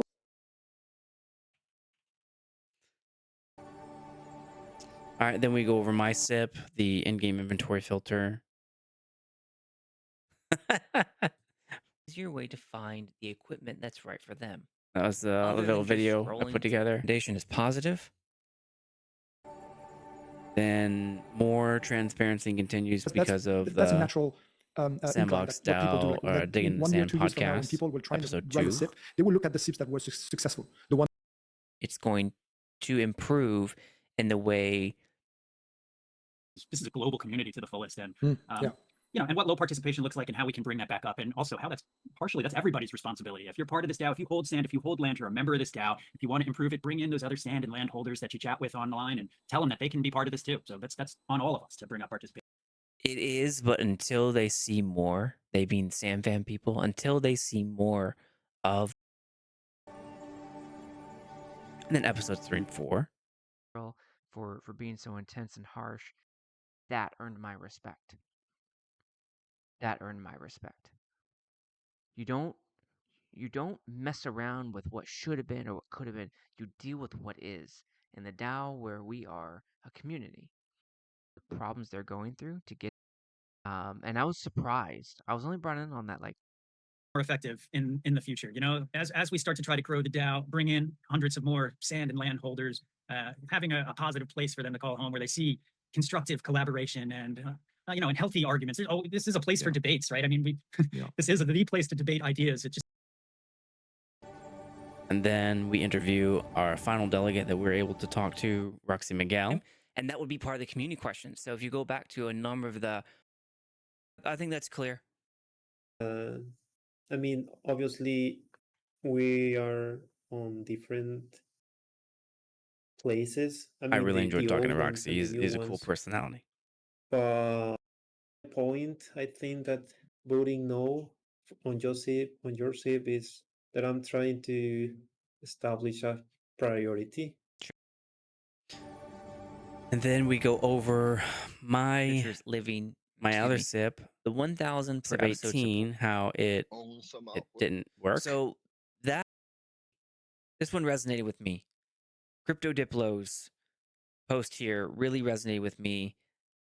I choose my words carefully here. Delegate and really exercise their delegate power, and all. I've interviewed a lot of the delegates and heard how they wanted to vote. One had a really knew much about him, that sort of thing. So Pepe reached out to Whale Vault. Oh, this was the And story of how I got them to interviewed vote. him a number of times. He's I think my most interviewed SIP author at this point.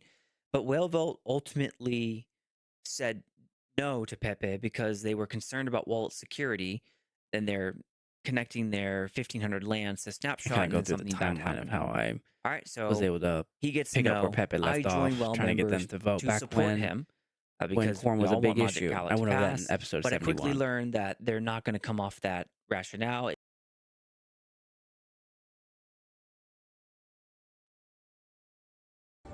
All right, then we start. What is a foundation company?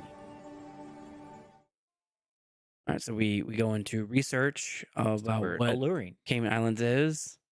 Have been made. You must stick along. If you Then go we go to, through the like I reading told you of here, all of their laws, members, the Companies Act, So we're going to be interested in declaration by all the proposed company. pages. This one took me a really long Subscriber time. must declare Must section. have been like more than 50 hours of preparation. Good to know. Then the foundation That's companies good to know. law, all of Foundation those company things carrying out that its were objects important to know. to demonstrate We went each through the of Companies these. Management Act. 4 through 22. Oh, we have to Went ask a lawyer. through The only thing that directors might get caught up here is licensing under the virtual law asset and service. virtual asset Service license. Okay. So before I even read the bunch of stuff, and we put it all know what I together. mean? And we'll, So I they use know different what terminology, so we belongs tried to figure where. that out. The relationships and how Triangle confusion area that resurfaced. Kunta and Cyril We're keep trying to talking figure about. out what's The going reason on. why we need so many lawyers to advise us on stuff is because I had a lot of there's questions not enough trying to case figure out law what was to going on. benefit We from ended a up figuring it all legal, out. from a It was really stable cool. business environment. Like all the DAOs that are getting But I sued really right now. enjoyed like going through Okay, all cool. So what we the learned right laws and there everything to figure is out that what was in the happening. memo of association, whatever. Then part 2 was when we had Ernest on liability talking foundation about company case law. by He's guarantee from without board any share counsel capital.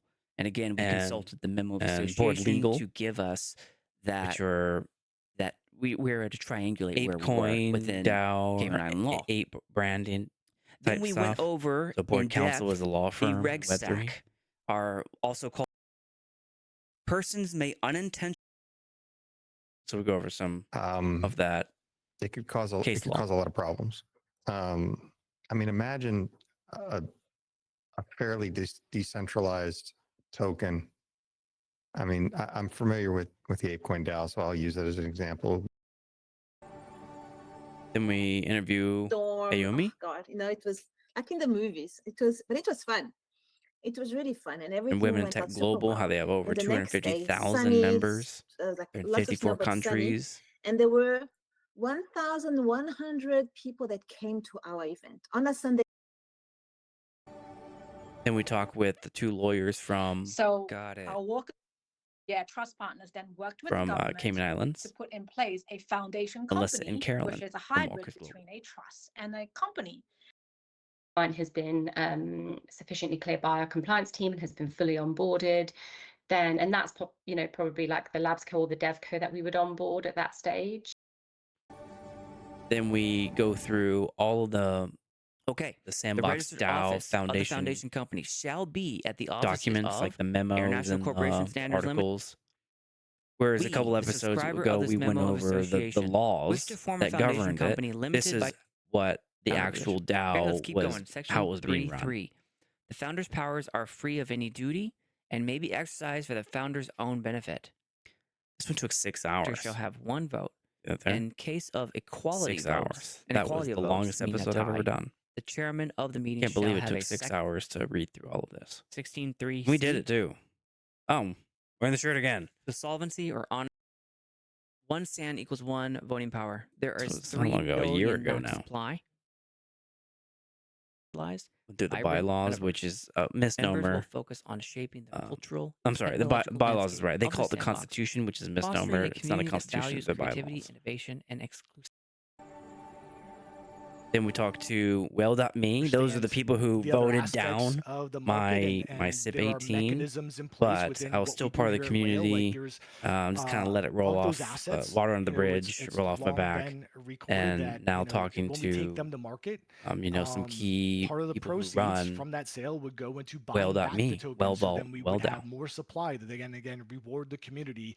And Where we talked about too, Likewise, didn't we? I do expect the Whale DAO to continue to evolve with the space. The technology is going to continue to evolve. platform explorations for creators. Of course, we have. So being able to bring all that together and decipher it, process. I know in here we sure address you it know in this here. too, but just to clarify for anyone that could be listening in, Oh yeah, we've yeah, there it is, existed right there. as a DAO for these I was the 5 one years. who It submitted the just wasn't first in the current proposal in their Well incarnation. DAO called Wavy And, One initially, proposal. it was primarily run manually through our Discord. We had a number of processes that people would use to propose votes and how it have to pass the House and then the Senate, and people had different roles that they staked in order to be able to be a vote. You know, Then we talk through all the memorandums and Who do they have fiduciary articles responsibility of to? Star Atlas I'm not quite Foundation. sure. Star Atlas. They all have different ways of approaching it. This one took 4 hours. Start the DAO by giving power to different people.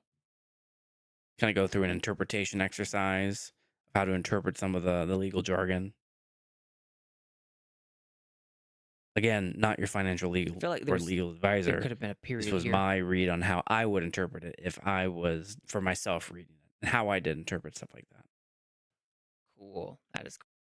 Is the director dress that we just saw.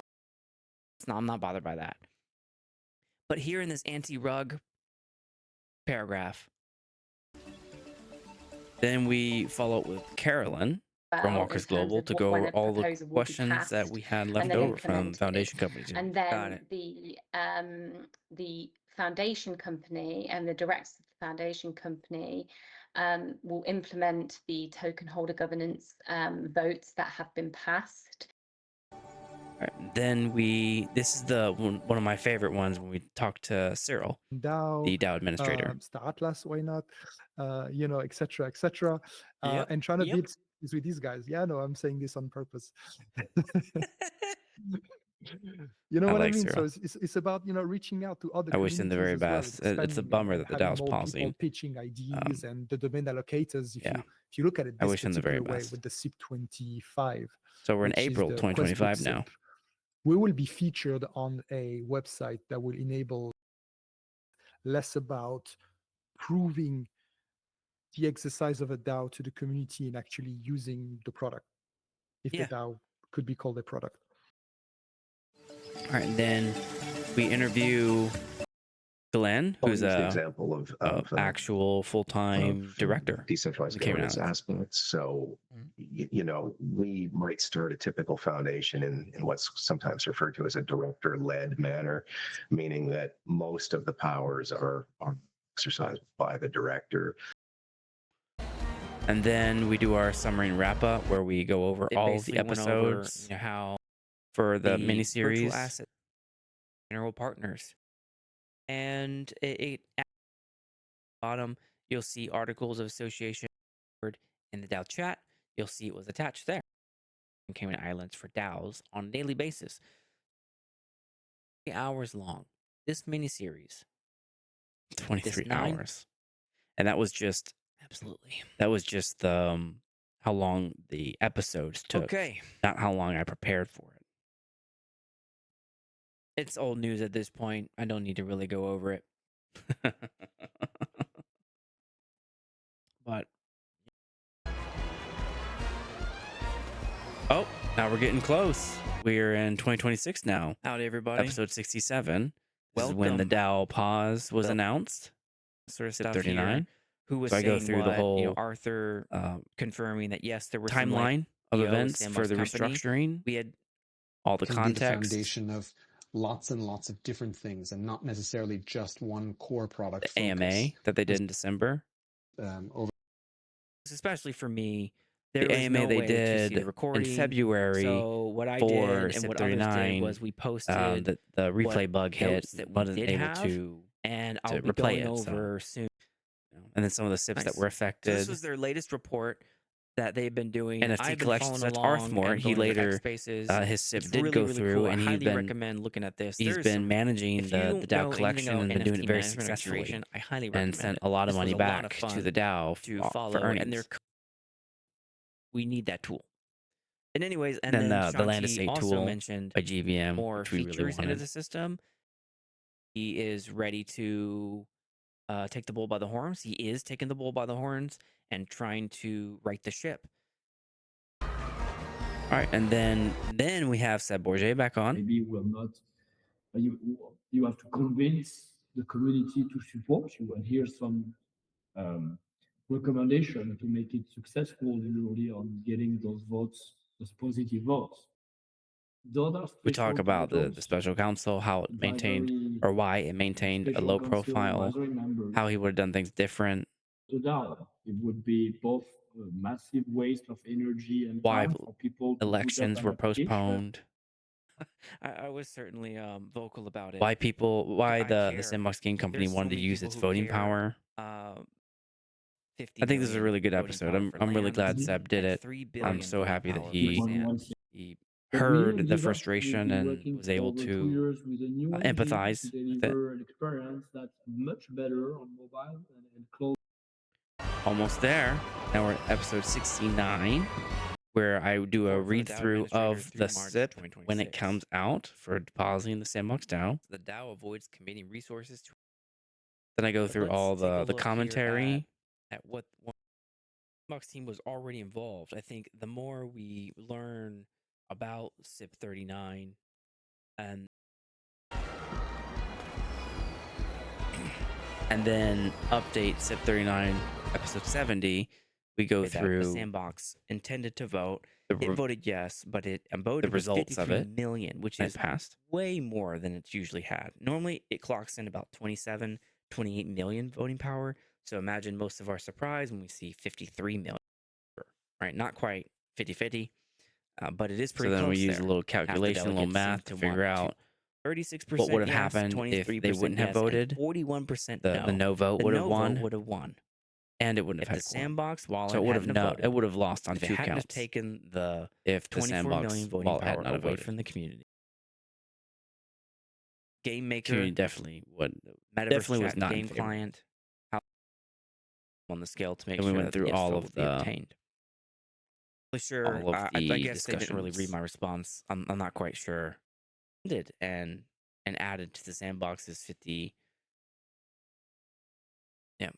So this was the post by the Vision X. There's Joseph. reminded us, and I'm He really was glad on he did episode this, 4, and DAO Sebastian Money said in the episode. past that it was up to the community to decide which external industry.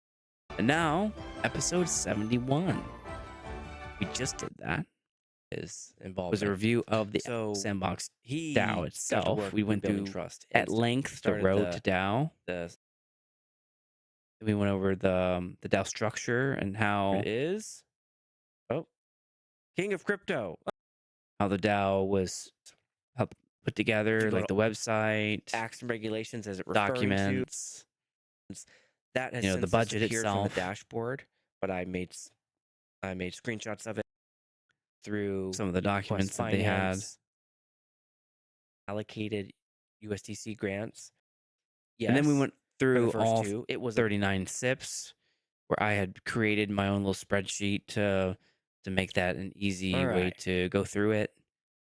but we went through received each positive one, views from the council, and they and then we kind of received paired it majority against the yes vote. timeline 7 minus, I would because you have could see as the gotten the timeline yes was vote progressing at how the 31 million SIPs voting played power. a part Whoops and daisy.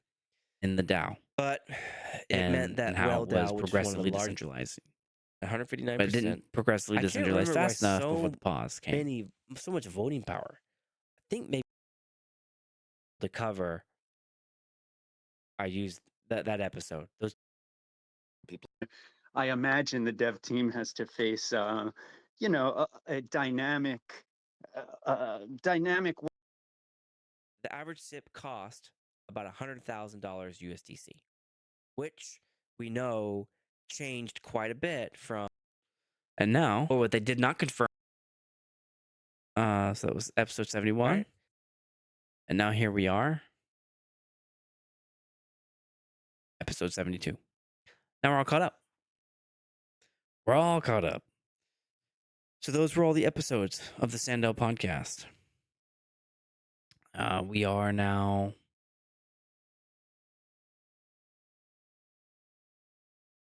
where did we start off?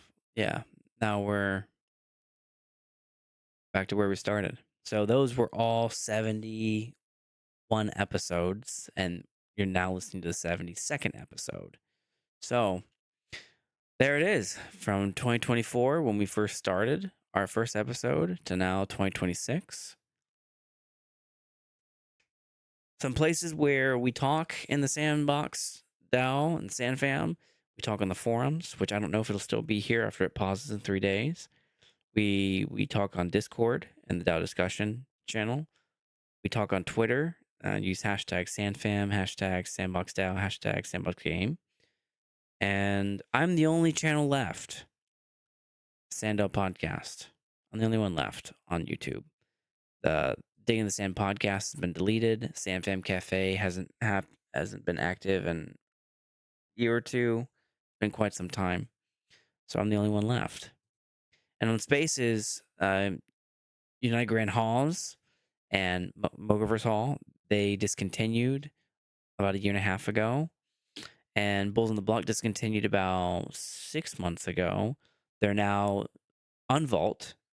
Bulls on the Block is still around, but Unvault is the new project by Ernest and his team, who now own Bulls on the Block. Coffee with Captain took a hiatus, and now they're back. So they're doing their everyday thing. And Well Members has been going strong ever since. They haven't stopped. They do Tuesdays. So I am also part of the Whale Members community. I am also an ape, and I'm a bull. So I have a few different community memberships. And that leads us now, what next for the SANDDAO podcast? Well, in the same way that the Sandbox DAO paused with SIP 39, so too will the SANDDAO podcast pause. This will be our last episode for quite some time, maybe even ever. But the SANDDAO podcast is here to cover the Sandbox DAO. It existed to first provide clarity and figure out what the DAO is all about, to go through the SIPs and cover news updates and do some analysis. And not Jackie Chan, you have been a mainstay. Thank you so much for watching the show and coming up on chat. But not Jackie Chan, you're right. He said, I'm honored to ride off into the sunset with you on SANDDAO podcast. I'm honored to have you here, not Jackie Chan. Thank you. But this will be our last episode for now. And what I'm going to do is I'm going to call this season 1. So with this pause, we're concluding season 1. And if we start up again, it'll be because the Sandbox DAO starts up again.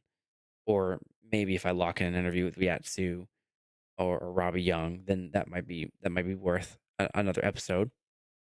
That would be worth another episode, but I'll probably start season 2 at that point, or initiate Dowing podcast, which I haven't been able to do because of my work in Star Atlas, both as a council member there and also running the Super Phoenix DAO, not Super Phoenix DAO, running Super Phoenix Sports, which is a tournament system, and kind of like NFL and ESPN, where we cover tournament events, we cast them, we broadcast them, we run the tournaments, and there's prizes and all that sort of thing. So it's like a professional grade, almost esports like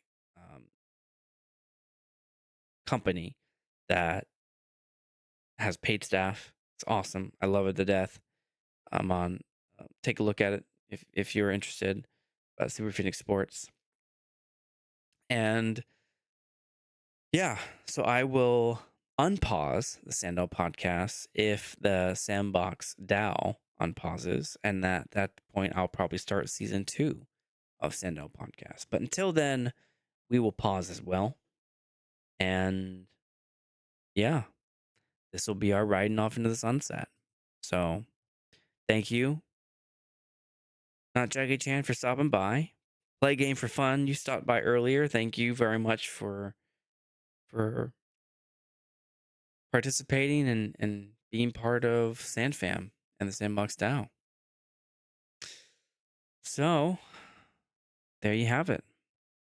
Episode 72, season 1 finale of season 1. Review of the SANDDAO podcast from 2024 to 2026, episode 1, episode 72. Thank you all for your time, and good luck. Hopefully, we'll be unpaused. Have a good one, SandFam. Take care.